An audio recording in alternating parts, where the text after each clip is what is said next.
안녕하세요. 기아 타이거즈 편파 스트리머 저는 소대수 캐스터입니다. 원래 박찬호 선수 FA 이적에 관한 영상을 미리 만들어뒀는데 계약이 임박해 왔다라는 기사만 나오고 아직 오피셜이 나오지 않아서 차기 유격수에 대한 이야기를 먼저 해보려고 합니다. 다음 시즌부터 기아 타이거즈는 유격수 자리를 책임져 줘야 될 선수를 찾아야만 합니다. 차기 주전 유격수로 꼽히는 1번 주자는 박민 선수입니다. 2020년 2차 1라운드로 상위 지명을 받은 내야 유망주 선수죠. 01년생으로 올해 나이 24살입니다.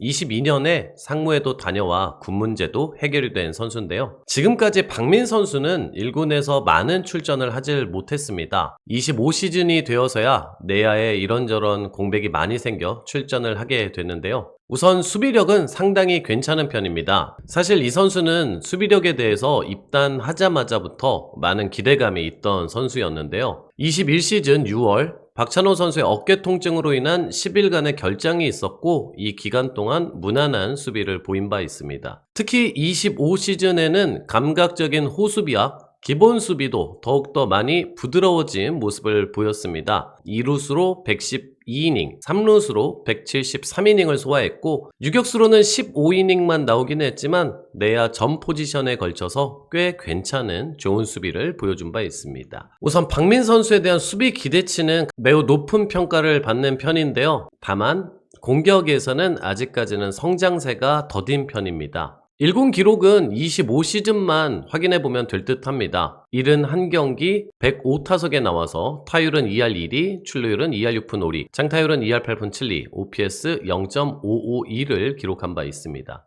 21시즌 이후로는 꾸준하게 퓨처스 경기도 많이 소화해 왔는데요. 상무 시절에는 2시즌 연속으로 3할 타율도 쳤지만 아직까지 박민 선수는 타격이 장점의 영역은 아닌 상황입니다. 박민 선수는 잔부상 이슈는 아직 크게 없는 것은 장점입니다. 2번의 큰 부상은 있었는데요. 루키 시즌인 20시즌에 퓨처스 경기에 헤드샷을 얼굴에 맞아서 팬들이 크게 걱정한 적도 있었고요. 24시즌에는 파울 타구를 따라가다 무릎 부상을 당한 적이 있습니다. 당시 부상은 전치 3주의 부상이었습니다. 사고에 가까운 큰 부상 2건이 있었고 이 외에는 잔부상으로 경기를 출전하지 못하는 이슈는 크게 알려지지 않았습니다. 두 번째 선수는 정현창 선수입니다. 25시즌 7월 28일 김시훈, 한재승 선수와 함께 NC에서 기아로 트레이드되어 온 선수죠. 2006년생, 아직 19살의 나이인 루키 선수입니다. 트레이드 당시에는 워낙 정보가 없어서 이대호 선수가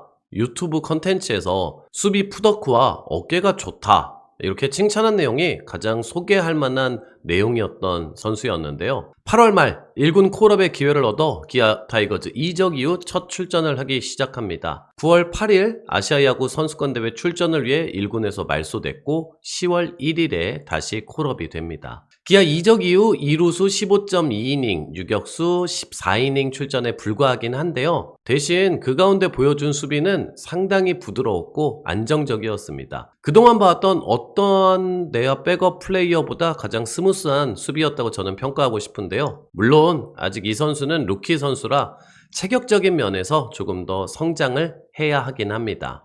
저는 정현창 선수의 타격 면에서는 오히려 가능성이 있어 보이는 선수라고 생각합니다. 1군 기록은 15타석에서 타율 3할 8푼 5리, 출루율 4할 6푼 7리인데 이 수치는 타석이 너무 적어서 큰 의미 부여하기는 그렇고요. 퓨처스 경기 기록을 저는 살펴봤습니다. 60경기 171타석에서 3할 1푼 6리의 타율, 출루율 3할 6푼 9리, 장타율 0.392를 기록했는데요. 고졸 루키인 선수가 퓨처스에서 바로 이렇게 3할에 타율을 기록하는 건 아주 쉬운 일은 아니라고 저는 생각합니다. 타격의 가능성, 컨택의 가능성은 꽤나 빠르게 보여주고 있다고 저는 생각합니다. 세 번째 선수는 김규성 선수입니다. 97년생 28살의 우투 좌타 선수, 2016년 2차 7라운드 지명을 받은 선수죠. 가장 큰 장점은 20시즌부터 내야 백업 역할을 부여받아 6시즌 동안 수비 이닝이 1884이닝에 달한다는 것은 가장 후보들 중 큰 장점이라 볼 수 있겠습니다. 단점은 적은 이닝이긴 하지만 24, 25시즌 유격수 부분에서 필딩률은 다소 낮았다는 점이 단점으로 뽑힐 수 있겠고요. 물론 187이닝을 뛴 23시즌에서 유격수 포지션 필딩률은 괜찮은 편이었습니다.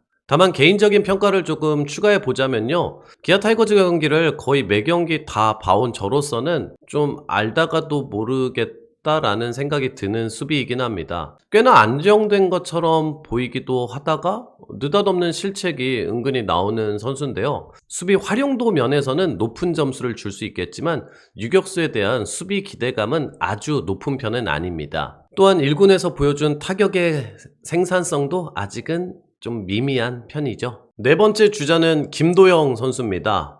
이야기를 하다가 생각이 들었는데 이 순서는 아주 그렇게 큰 의미 부여를 두지는 않으셔도 됩니다. 김도영 선수가 22시즌부터 1군에서 모습을 보인 뒤로 수없이 많은 논쟁을 낳았던 그 이슈, 유격수 김도영, 유도영론에 대해서 이야기를 해볼까 합니다.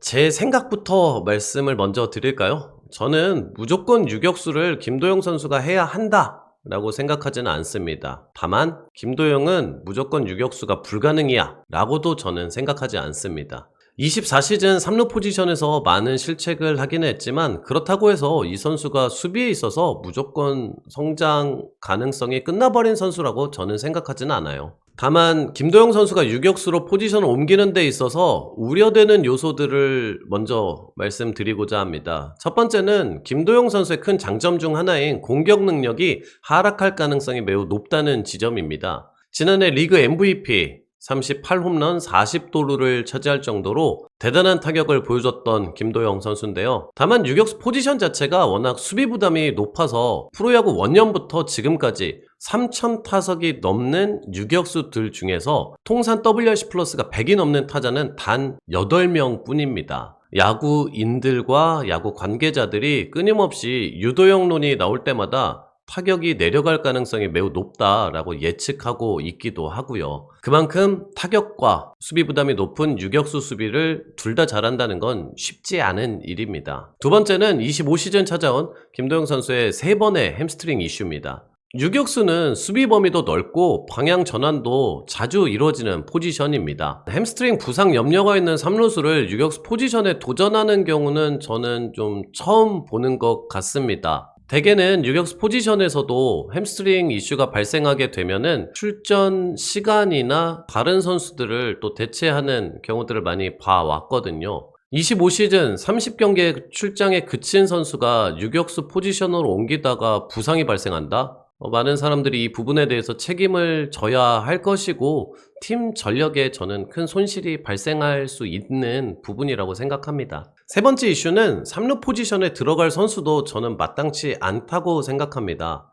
3루 포지션은 내야에서는 유격수 다음으로 어렵다고 평가받지만 그래도 타격 능력이 어느 정도 기대되는 선수들이 들어가는 경우가 많은데요. 리그 전체를 돌이켜보더라도 최정, 노시환, 김영웅, 문보경, 송성문 선수 등등이 있죠. 그런데 팀 내 내야 유망주 자원들을 살펴보면 윤도현 선수를 제외하면 현 시점에서는 타격에서 그렇게 크게 기대되는 자원이나 체격들도 현재는 아니라고 좀 생각을 하고요. 물론 우려되는 요소에 대해서 이야기해봤지만 저 역시도 김도영 선수가 유격수로 뛰는 모습들, 공격을 잘하는 모습들 이런 모습들이 굉장히 궁금하기는 합니다. 주전 유격수가 빠져버린 지금 상황이 유격수 전환을 만약에 시도한다면 가장 좋은 시기이기도 하고요. 그리고 유격수 수비도 막상 시켜보고 경험을 하다 보면 성장할 가능성은 있다고 생각합니다. 쉬운 일은 아니어도 워낙 김도영 선수는 야구를 잘하는 선수니까요.